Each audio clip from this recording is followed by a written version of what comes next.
Ndagusubije neza nguhaye ikaze.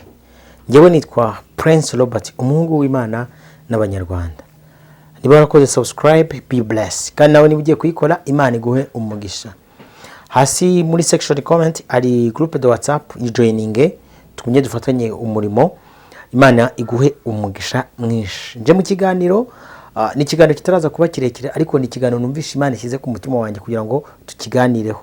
Mbifurize icyumweru cyiza kandi muhirwe mu byo muri mu byose, kandi mugerageze no gutangira n'ikindi. Imana amahoro ibarindisha urukundo rwayo rwinshi cyane. Be blessed aho muri hose. Ikiganiro nje gukora ni ikiganiro kivuga ngo ni gute twihana, kwiyeza. Abantu benshi bakunda gupfa iki kintu ngo umuntu arihana.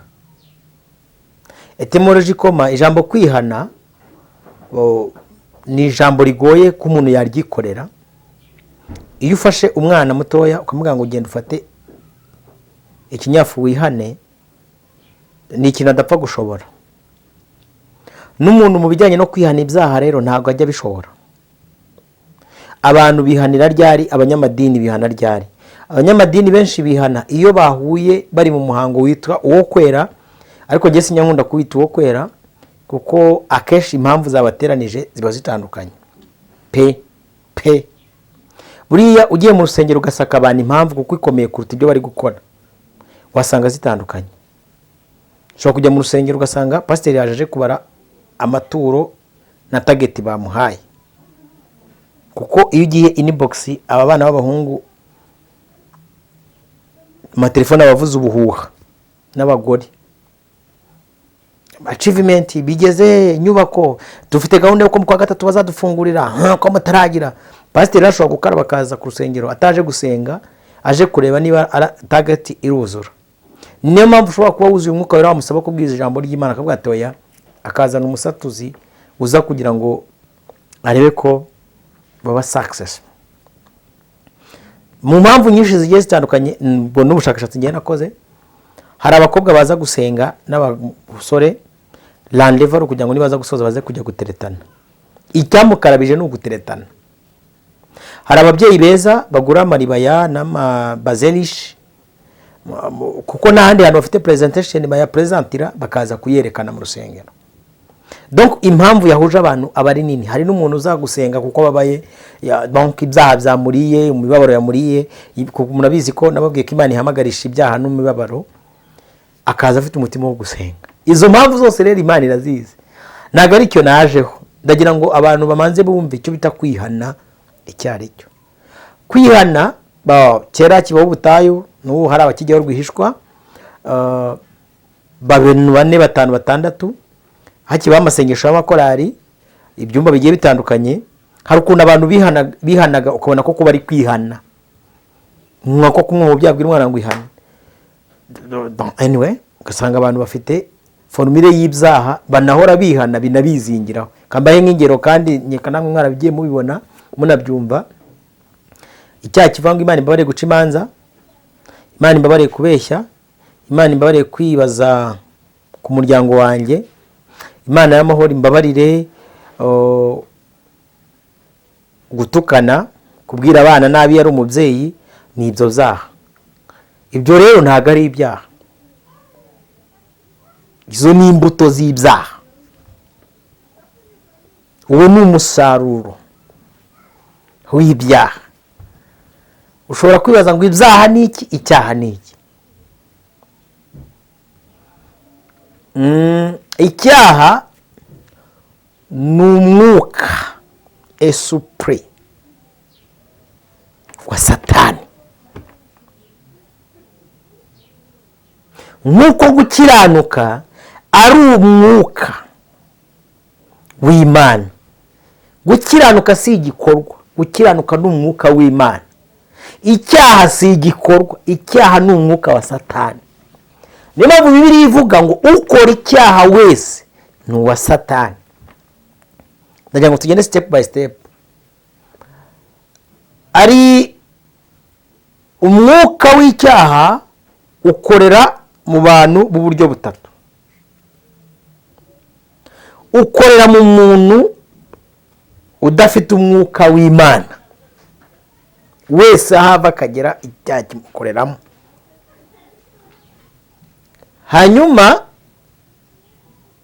icyaha ntibanagikora ahubwo bagishyira mu bikorwa. Ngo Imana imbare ngo nakoze icyaha. Gukora icyaha it's touching. We are not touching. You practice. Tu pratiques. You work practice for sin. Donc nta gukora icyaha ahubwo ushyira mu bikorwa icyaha, kuko icyaha ni kibi nyuma ngo umuntu agitacinge ahantu runaka. Icyaha kiba imbere mu muntu. Icyaha abahanga bakigereranya nk'igiti cya voka. Kuba voka ireshya gutya si igisobanuro cy'uko muri yo imbere hatarimo imbuto za voka. Tugendere step by step. Habaho ibyaha bitatu bikomeye byizingira mu bantu.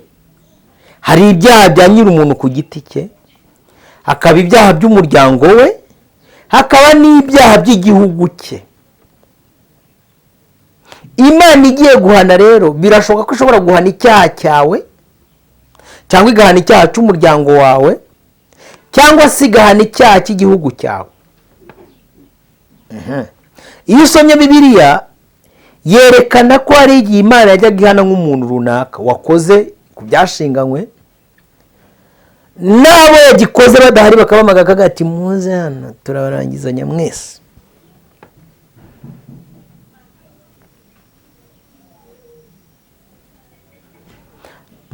Ubu Ukraine iri mu ntambara, Kongo iri mu ntambara, hari n'ibihugu byazihozemo cyangwa se n'ibindi bizazijyamo.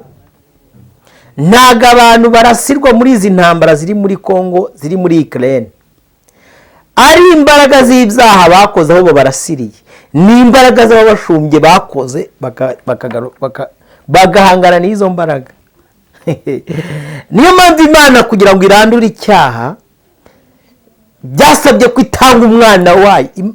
Hari uduterime abarokore bajya bakunda kuvuga, Imana ikunda umunyabyaha ariko yanga icyaha. Ikunda umunyabyaha ariko yanga icyaha. Hanyuma se ubwo iyo formule ni iyi? Umuntu wese ukora icyaha wese ni uwa Satani. Ndagira ngo tugendane step by step. Uyu munsi tugiye kwiga icyo bita kwihana, kwera, gukiranuka.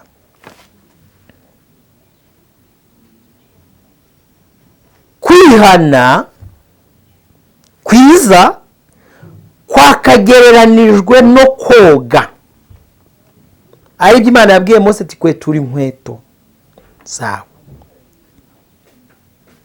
Byakagereranijwe no koga.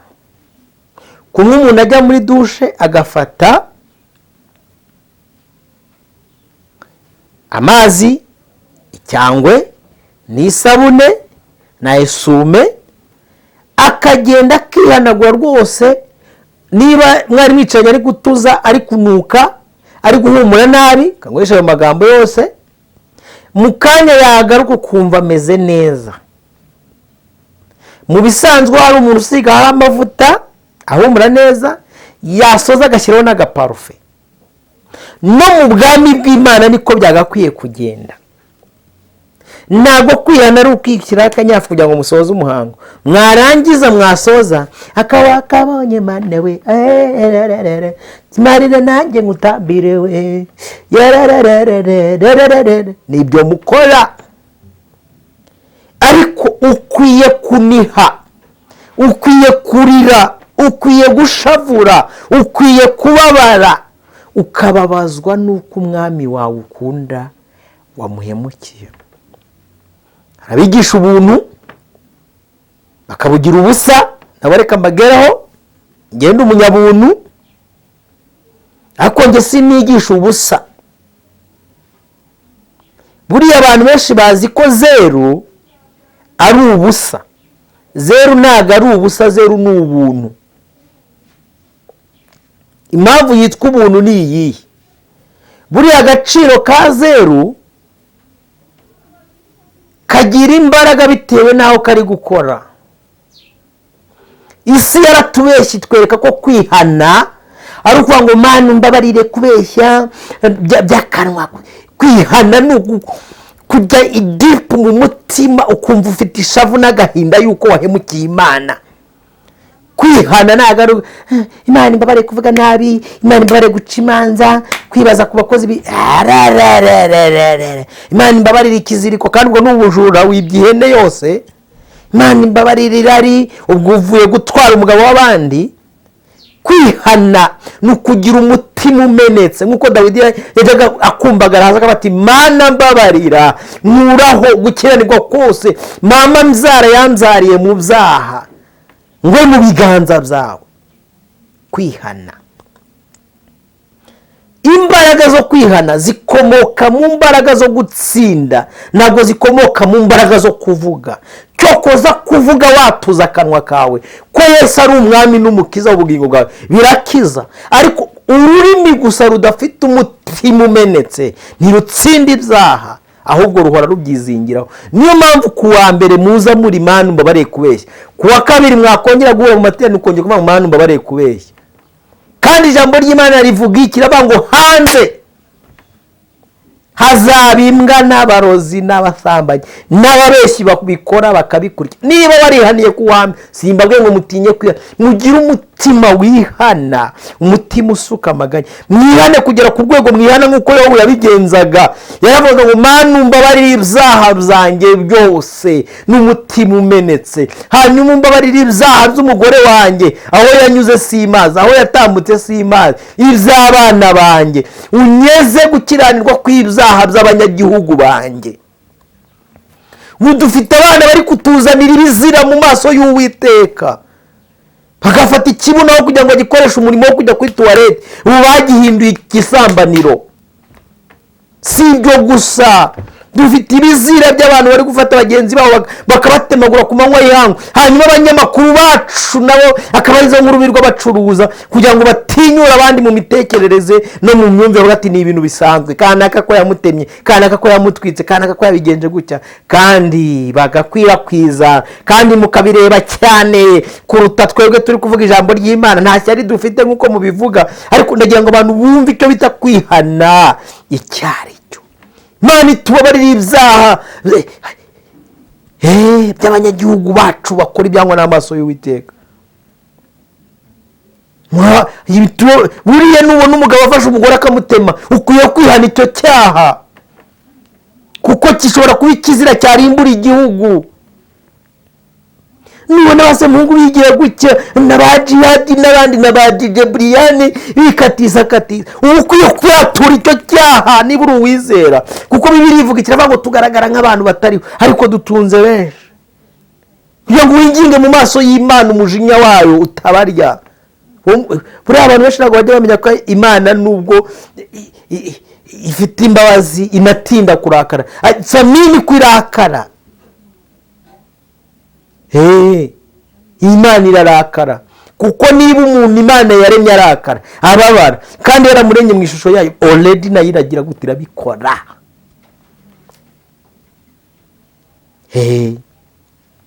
Niba Imana yaramenye kuturemana icyo bita amarangamutima, nayo igira amarangamutima, kuko Imana ni ubugingo kandi amarangamutima nabonye aba mu bugingo.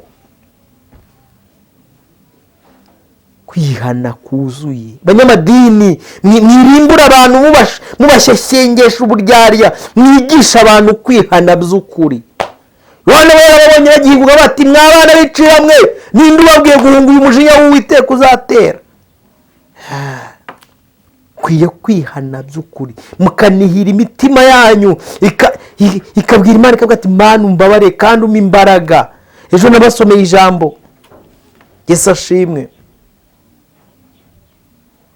Yesu ahimbazwe. Tuvuga ngo imbaraga zacu zizingiye mu Imana yakoze, ntabwo imbaraga zacu zizingiye mu hazaza. Niba Yesu yaratanzwe ku musaraba kugira ngo umwizera wese atarimbuka, ngaho imbaraga ziri mujye mushushanya ubuzima bwa hano mu isi, mushushanye n'ubw'umwuka kugira ngo mubyumve neza. Iyo umukobwa akundana n'umusore yaratanze inkwano, umukobwa aririnda mu buryo bwose. Niyo yahemukiye umusore, muzumve niba mwarateretanyeho abantu bakuze bari kumva iki kiganiro, ukuntu urukundo rubabaza iyo wahemukiye mugenzi wawe. Niba muzi kubigirira abakunzi banyu, kuki mutabigirira umukunzi wanyu Kristo? Mukiranuke, mwambara imbaraga, mwera imbuto zo kwizera. Ntabwo kwihana ari ugushyeshyenga turiya tuntu wamwikoze, Imana imbabariye kubeshya, Imana imbabariye kuvugana wikoraho, nta n'isoni. Kwera ni ugusaba Imana imbabazi, kwinjira mu buntu bw'Imana ukavuga Mana nshoboza, n'imbaraga zo kutazasubira guhemuka, n'imbaraga zo kutazasubira kwangiza iby'abandi, n'imbaraga zo kutazasubira kugambana, n'imbaraga nshoboza. Dushobozwa byose na Kristo duha imbaraga. Imana imbabarire kuvuga nabi, mukozi w'Imana, Imana imbabarire yigira ati, Imana imbabarire kwibaza ku by'isi. Yesu urabyibaza, ni wese ubishinzwe. Warabigabanye ko Satani ari wabyigabaniye, ko bifite ko bitwara ashaka, byerekeza ashaka, yabivana muri covid akabijyana ashaka. Imana imbabarire kwibaza, ni wowe ubishinzwe. Mugire umutima wera, wihana, ukiranuka, unihira Imana ku buryo Imana mutima usasa inzobe. Ruba ntabwo tukihana pe. Kubera iki? Upfa kuvuga rimwe gusa, bari abagore birwa bikwirakwiza. Ujya kwirwa bikwirakwiza, wagiye mu cyumba cyawe ukiherera ugasenga Imana, niba ari n'uwo wababaje ukamusaba imbabazi. Yesu ntiyabigishe gusenga by'ukuri.